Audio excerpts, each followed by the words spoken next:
Basara triple IT విద్యార్థుల సమస్యలు ఇంకా పరిష్కారం కానే లేదు. మెస్ సౌకర్యం ఆశించిన విధంగా లేదు. అక్కడ భోజనం కూడా అంత బాగా లేదు. గతంలో ఉన్నటువంటి మరి ఆ కాంట్రాక్టర్లు వాళ్ళే కొనసాగుతూ ఉండటం వల్ల ఆశించినటువంటి మార్పులన్నీ కూడా రాలేదు. అయితే మనం ఒక గ్రహించవలసిన విషయం ఏంటంటే ట్రిపుల్ ఐటీ బాసర అనేది తెలంగాణలో అత్యంత ప్రతిష్టాత్మకమైన వ్యవస్థ. అది గ్రామీణ ప్రాంతాల్లో నుంచి వస్తున్న మంచి విద్యార్థులకు అక్కడ నాణ్యమైన విద్య దొరుకుతున్నది. అట్లాంటి ఒక విద్యా సంస్థ ఎంత బాగా నడిస్తే రాష్ట్రానికి ఒక మంచి పేరు వస్తుంది.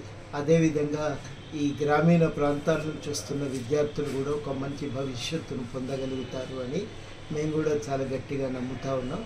అందుకని సమస్యల పరిష్కారం అయితే వీలైనంత వేగంగా జరగాలి. చాలామంది విద్యార్థులు మాకు కూడా ఫోన్ చేసిండ్రు. అక్కడ బాసరలో ఉన్న పార్టీ నాయకులు వినోద్ గారితో కూడా మాట్లాడారు. ఈ విషయాలన్నీ కూడా తెలుసుకున్నాక మాట్లాడినాక మేము బాసర ట్రిపుల్ ఐటీ విద్యార్థుల సమస్యల పరిష్కారానికి గట్టిగా కృషి చేయాలని నిర్ణయించుకున్నాం. వీలైనంత తొందరగా సమస్యలను పరిష్కరించి విద్యార్థులు తమ విద్య మీద దృష్టి పెట్టడానికి తగిన వాతావరణాన్ని ఏర్పరచాలనే ప్రయత్నంలో ఉన్నాము. తప్పకుండా ప్రయత్నం చేస్తాము.